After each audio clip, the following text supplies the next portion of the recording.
Good evening. This is another lesson, unfortunately, before Tisha B'Av. We gave a few lessons in the past, every year. We think it's the last time, and the temple is going to be built. And please God, we won't have to fast this year as well. Already there's good news that we won't have to fast on Tisha B'Av, on the 9th of Av. But if we will, it's going to be on the 10th of Av. Anyone wants to ask any questions before we begin? Yes, one quick question. Okay. When do we do Havdalah? The Havdalah is special. Every year that Tisha B'Av is on Saturday night, Sunday, or if it's on Shabbat, that we push it to Saturday night, Sunday, we split the Havdalah into a few parts. What we do on Motzei Shabbat, on Saturday night, we do the Havdalah without wine, without the spices, without those brachot. What we do is we just say the blessing of Borei Meorei Ha'esh. We only make the blessing over the fire that come with from at least 2 weeks, 2 candles. And we also say Havdalah as usual during the davening of Arvit. If you remember, at the 4th blessing there at the Amidah of Motzei Shabbat, we say Ata Chonantanu, like every Saturday night. And we don't say the paragraphs that we say after the Amidah, Vihi Noam. I don't know if you remember that. We don't say that. Now, at the end of the fast, on Sunday night, that's when we're going to finish and conclude the Havdalah. So it will be we'll be allowed to eat. And before eating, we make the blessing over the wine and the blessing for the Havdalah. Remember, Havdalah contains 4 brachot. For the wine is the first, then the spices, then the candle, and then Hamavdil. Hamavdil is separating between whatever different things. The blessing for the spices disappears. We don't do it today at all. We don't do it this coming whatever Havdalah. We're not gonna do that blessing because it can only be done on Saturday night. And since we don't want to be happy this Saturday night, we don't do the blessing for the spices. Okay. More than that, it's also tricky with regards to the beginning of the fast, because we're not allowed to fast on Shabbat. And so we have to eat a proper meal the whole Shabbat as usual. And we are not allowed to even change our shoes. You know, we're not allowed to wear leather shoes on Tisha B'Av. But we shouldn't change the shoes when it's still Shabbat. So what we do is we finish Suda Shlishit before sunset, the 3rd meal before sunset. Then we take off our shoes only after we say Baruch Hashem V'Rach, when we start the Arvit service. Okay, that's basically how it's done. So in summary, we split the 4 brachot of the Havdalah. Only one is said after Shabbat. That's for the fire, and one disappears for the spices, and the other 2 for the wine and the Havdalah will be said on Sunday night before we eat. Now, if someone doesn't fast, someone that is not allowed to fast because the doctor said that he needs to take medication, whatever, it doesn't fast for health reasons or other reasons, then you should say Havdalah when you finish the fast. So you say Borei Pri Hagafen whenever the fast ends. That's when they should do that. Any questions? Thank you. So as I said, in the past, we gave a few lessons about Tisha B'Av. Usually, lectures or lessons about Tisha B'Av deals with the famous stories of why the 2nd temple was destroyed. And we know the story of Kamsa and Bar Kamsa, and there are other stories mentioned there in the Gemara, how the Jews were so horrible to each other, and it's no wonder they didn't deserve to have the temple, and so the 2nd temple was destroyed. The 1st temple was destroyed for 3 other reasons. and they are the most, I should say, important or important laws that we have in Judaism, that we're not allowed to do idol worshiping. That's avodah zara, adultery, the gilui arayot, and shpichut damim, murder. Those are three things we don't. That's the reasons for the destruction of the first temple. And by the way, those are the only three things that one should die and not do. Remember that? If someone tells you, kill that person or we kill you, you rather die than kill another person. If someone tells you, worship that idol, the Gemara gives an extreme example. If someone started a new religion, and in that religion, you need to, everybody that is a part of their group must wear red shoelaces in their shoe. Red shoelaces, that's it. Now, is it not allowed? Red, no problem. Today, if you want to put red shoelaces, not a problem. But if you are told to do it as a sign and respect and as a way of worshiping those idols, then you rather die than put red shoelaces in your shoes. That's how strong it is when it comes to go against God. And the other one is the breaking of the family. That's adultery, whether it's relationship within the family, which is sick, or even with a married woman goes with another man that is not her husband. That's also part of rather die than do. That's what the Torah says. Now, we know that the first temple was destroyed at the year 586 before Common Era, right? Before the counting to Jesus. And it was destroyed by the head of the army, of the Babylonian army. The Nebuchadnezzar was the king of Babylon, and his head of the army was called Nebuzaradan.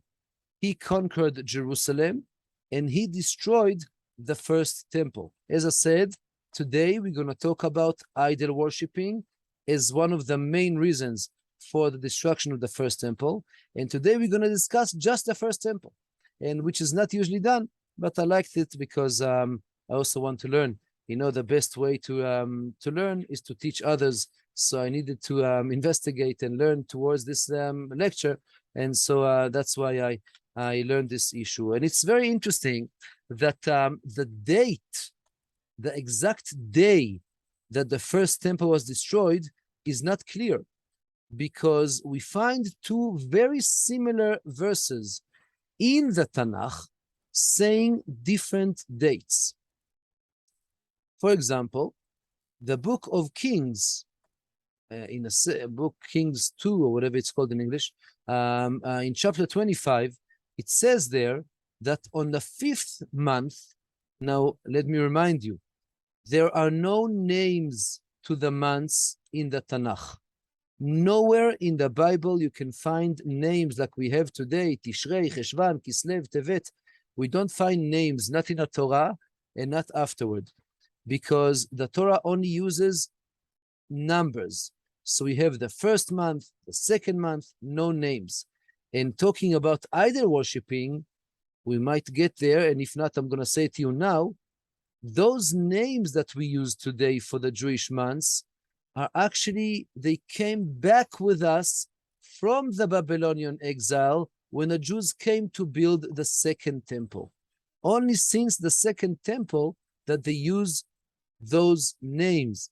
And I'm saying it that to emphasize that those names are not in Hebrew and they are not Jewish, so much so that some of them are even names of idol worshiping. The name Tammuz, which the previous month before this month of, Tammuz is the name of idol worshiping. The name Adar, the month of Adar, where Purim is, also idol worshiping. Maybe the name Elul, which is the next month after this month of, maybe also a name of God do with other worshiping. And it's interesting that they came with those names. So we have leftovers of idol worshiping in by us and stayed with us since then and until today. Now, the two psukim that we mentioned that contradict each other. The first one says, B'chodesh HaChamishi. Now, which is the Chodesh HaChamishi, the fifth month? Now, if I would to think logically, I would say the first month is the month of Tishrei, because Rosh Hashanah, world was created. No, we don't count from when man was created, which is the month of Tishrei. That's the universal birthday of mankind, of all of us, not just Jewish thing.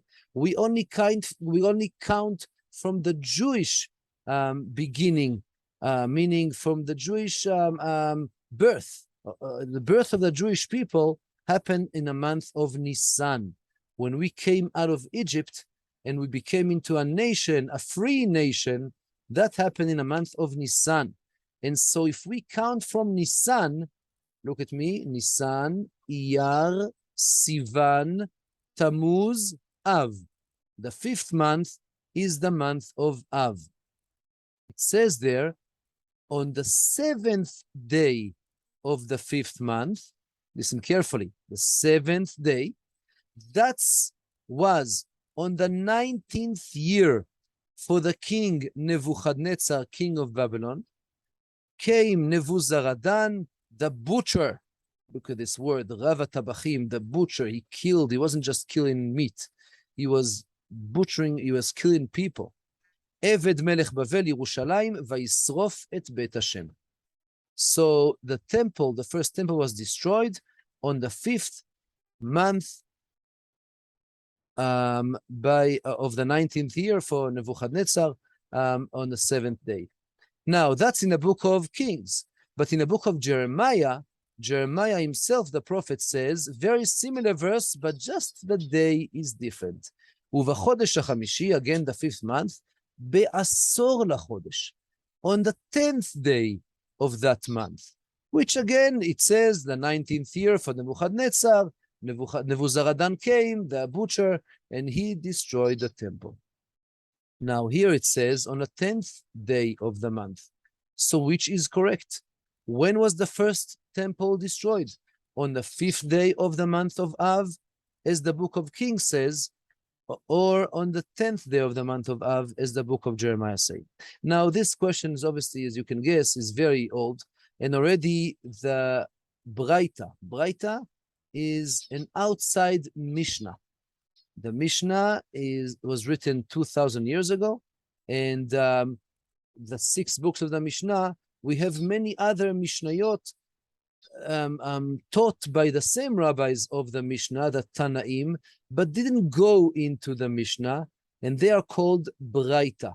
Braita is outside Mishnah, and usually the Talmud, the Gemara, will quote those Braitot. Now, in the Talmud, tractate Ta'anit, in Masechet Ta'anit, it says exactly that question. The Braita tells us, Vetanya told you should do with your hand and with your finger and with the right tune. That's how you do when you learn Gemara. אי אפשר לומר בשבעה, שהרי כבר נאמר בעשור. ואי אפשר לומר בעשור, שהרי כבר נאמר בשבעה. So when was the first temple destroyed? On the 10th or on the 5th? HaKeitzad, now the answer. How did it work? בשבעה נכנסו. Sorry. So on the 7th day, that's when they came in. Welcome, Chaya, welcome. On the 7th day, that's when those enemies came into Jerusalem and into the temple, and they, during the 7th and the 8th, they were desecrating the temple and eating there and making fun of it. I'll be right back, okay? And whatever. Chaya, you with us? Okay, I guess not. And so that's when they destroyed, that's when they came in, but only on the 9th, and not in the 9th, towards the evening, at the end of the 9th day, that's when they burnt it.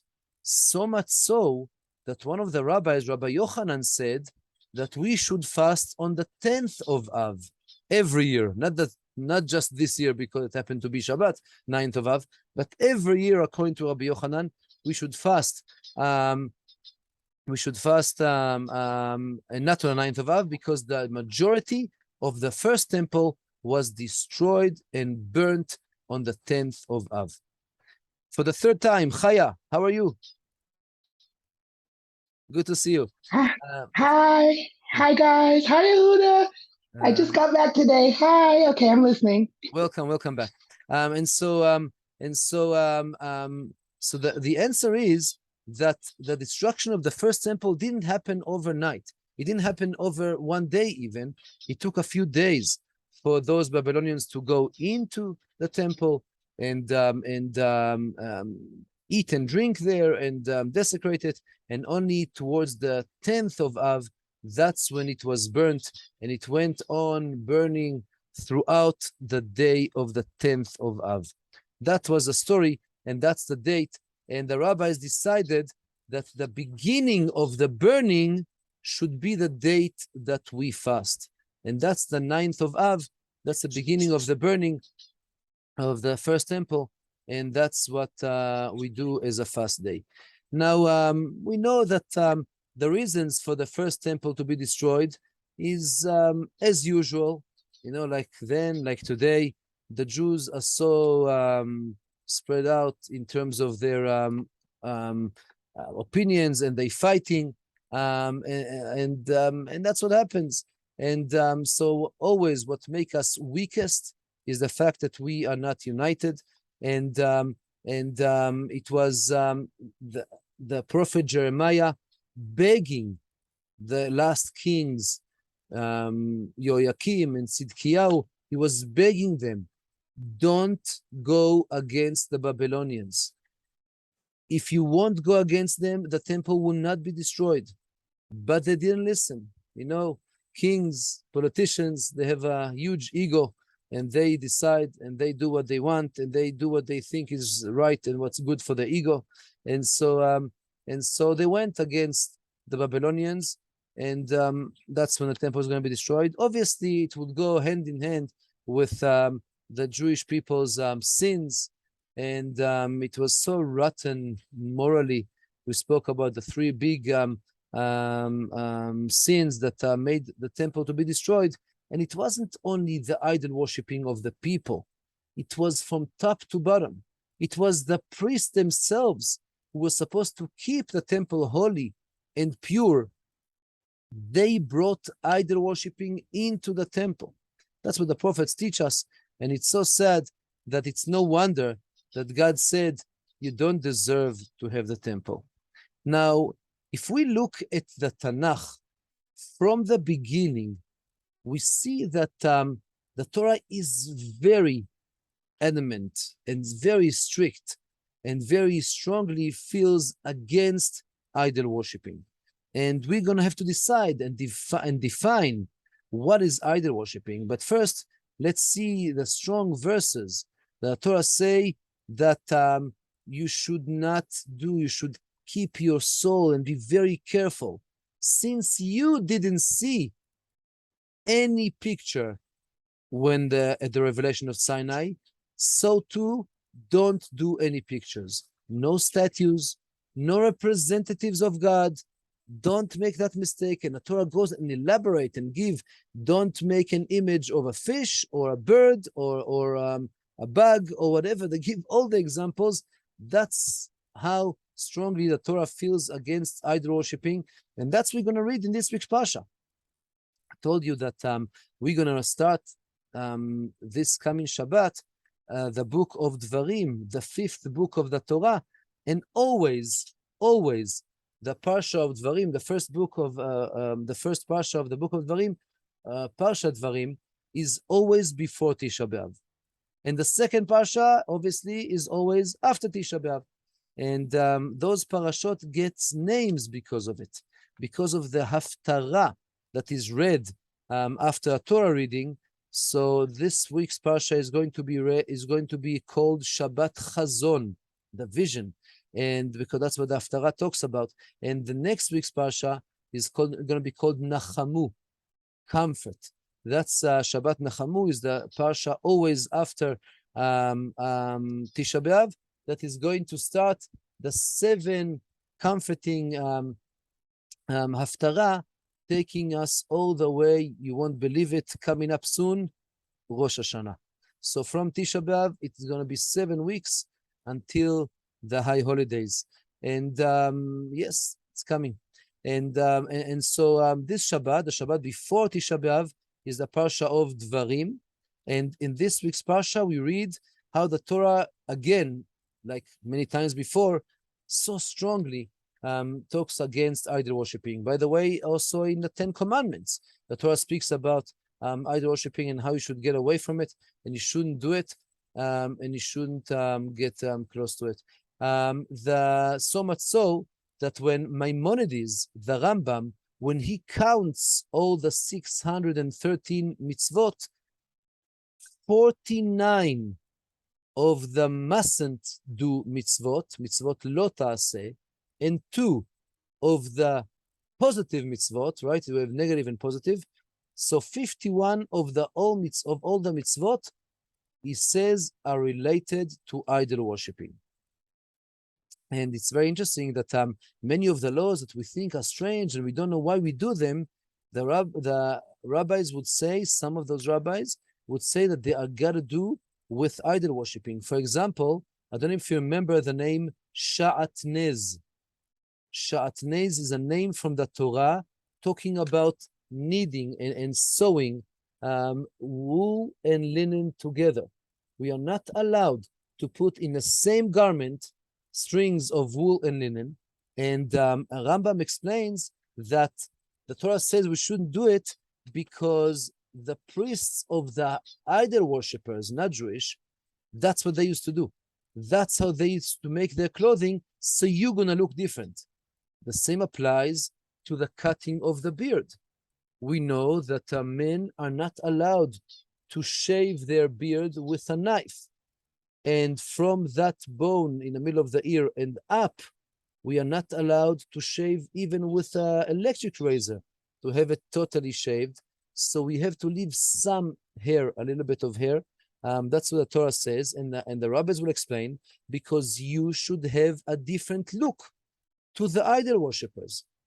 More than that, the rabbis explain that the laws of Ullah, I don't know if you remember the word Ullah. Ullah is the first 3 years of a tree, we are not allowed to eat its fruits. And they're called Ullah. And another mitzvah called Kil'aim. Kil'aim is the mixing of 2 kinds of plants together. All those things are maybe connected to idol worshipping that we should get away from and don't do. When we look at the Torah, we find that throughout the whole Torah, it appears all the time.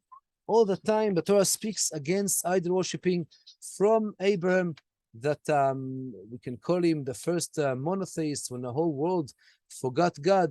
It was Abraham who reminded them and brought it back.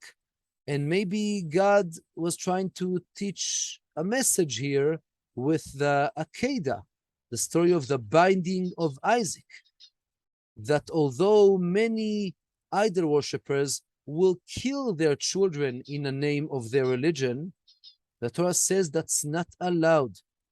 It's totally against what God wants is human sacrifice.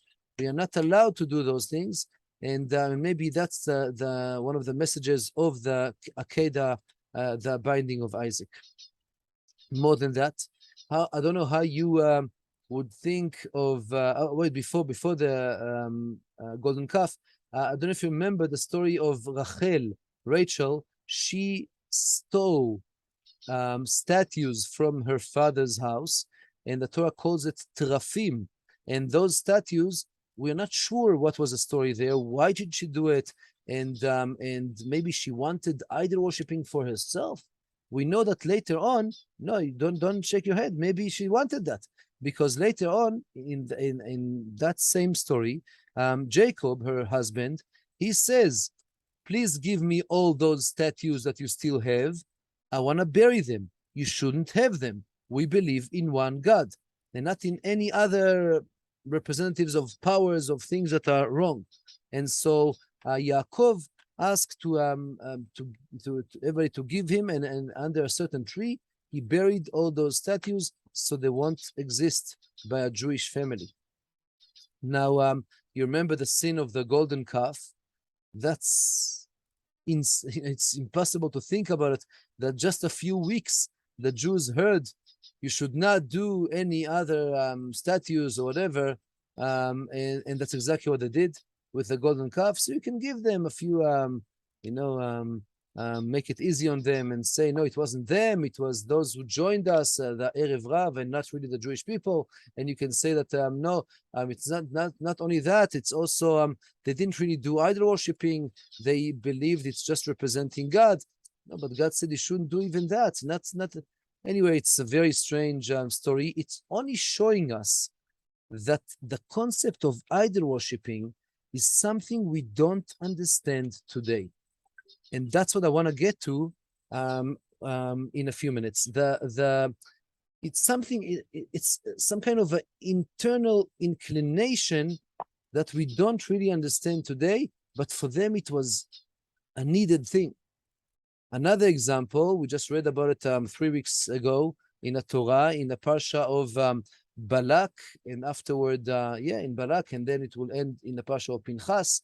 Remember the name Balak, who called he was the head of the Moabite people, and he called the non-Jewish evil prophet called Bil'am to curse the Jewish people, and Bil'am could not do that because God didn't allow him to, but Bil'am did give him a very nasty advice that he said to Balak, you send all the nice girls that you have here, the young, good-looking, and they're going to come to the Jewish men with their idols, and you'll see their God is going to get upset. Exactly that happened. Balak sent all those girls, and they go with the idols, and unfortunately, the Jews go with them, and a plague started. 24,000 of the Jewish people died from that disease until Pinchas, the son of Elazar, the son of Aharon, stopped it by killing the head of the tribe of Shimon. I won't go into the whole story, and that was the story there. Maybe all along, when God does things, trying in indirect way to educate the people of the Tanakh against idol worshipping. Maybe the 10 plagues, some of the rabbis explain, it was exactly to hurt the Egyptians' idols and whatever the Egyptians were idolizing. For example, the plague would be in the Nile, or afterward the sea would split. All those things coming to show to the Jewish people mainly, but maybe to the whole world, that God is in control. And he is the one running the show, and not whatever you think, all those powers of all kind of things. Similarly, I don't know if you remember the war of Joshua, when he went in Givon, and he asked God to stop the sun from setting, and the sun did not set, maybe to show again the whole world that God is the one controlling the sun and the moon and the stars, and that's what it's about. And that's how it is throughout the generations. It's always a war, so to speak, or a fight between those powers, God and those idols, in a way. Unfortunately, things get worse and worse as we go towards the end of the Tanakh. So in the book of Judges, it carries on, and then in the book of Samuel, it carries on, and it goes even further in the book of Kings. And we know that most of the kings were idol worshippers, and although there were prophets there and trying to fight it, they didn't care. It started from King Solomon himself. King David was good, King Saul was good, but King Solomon already tolerated that and built temples and allowed all his wives that he brought as maybe as a political marriage, diplomatic marriage, not because of love, but they brought all their idols and they brought them into the Jewish people, and they started operating, and that was started then and carried on with all the other kings until we have the big event with Elijah the prophet on Mount Carmel, where he did at the time of the king Achav and his wife Izebel, that he showed all the 400 false prophets that were idol worshippers, actually, who is the real God. And it's so funny how the prophet Elijah make fun of their gods, and he says, maybe he doesn't hear you, maybe you should shout louder, maybe he's asleep, he's making fun of whatever is happening there. You should read the story. Interesting story and very nice. And unfortunately, things go worse and worse, and many kings are going against God and going with those idols. So much so that the Bible actually is building up the case and explaining to us how the Jews who did not keep their faith and loyalty to God, it's no wonder that God sent Nebuchadnezzar to destroy the first temple. Now, interestingly, after that, we don't hear much of idol worshipping. And the rabbis explain that it was actually the Jewish people who asked God to get rid of that inclination, to get rid of that need. Now, think about it. Idol worshipping for them was like food or sleep or even having sex. That's what idol worshiping was for them. That's the way it is for us. We don't understand it because God took it away. Now, the unfortunate situation that every coin has got two sides. And when God takes away the idol worshipping, he also takes away the ability for us to connect to him properly. And since the idol worshipping was taken away, prophecy also disappeared. There is no more direct intervention and direct connection with God. Now, idol worshipping stayed a little bit, in a way. We have to be careful because the Torah was not given to its time, and the whole Tanakh that fills with fights of the prophets against idol worshipping is not only relevant for them, but also for us today. For us today, we have to think very long and hard. What is idol worshipping today? We have to be very careful of things that people do today, because according to the Torah, there are kinds of powers that are idol worshipping. And for example, all those people that try to talk to all kinds of medium, to the dead souls, or looking at the lines on your hand, or reading your future in your coffee cup.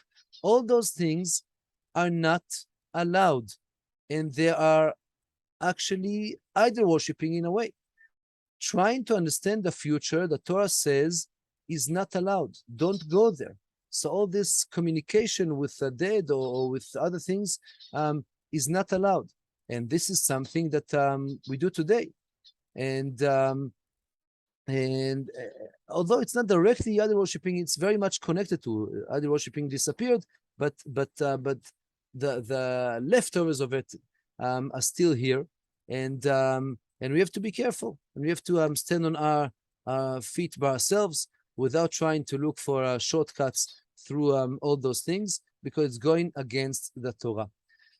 So the first temple was destroyed for those three big events, and we can only pray that the third temple would be built as the prophet Zechariah, he said, Ko amar Hashem tzvaot, tzom harevi'i that's the 17th of Tammuz. V'tzom HaChamishi, the 9th of Av. V'tzom HaShvi'i, that's the Tzom Gedalia on Tishrei. And Tzom HaAsiri, that's the 10th of Tevet. יהיה לבית יהודה לששון ולשמחה ולמועדים טובים. We pray that all those fast days will turn into good days. I'm sick of eating fish for a week. I want the temple to be built as soon as possible. Please God in our days. Thank you very much. Laila Rabbi, Tov. can I ask you? Oh no, Rabbi, I want to ask a question. So I'm gonna send another link because it's gonna cut us off in a second. It's gonna cut us off. Okay. I have so many questions. You can excellent. So we can have another session now. Please, Okay, everybody join bye. us. Everybody join us.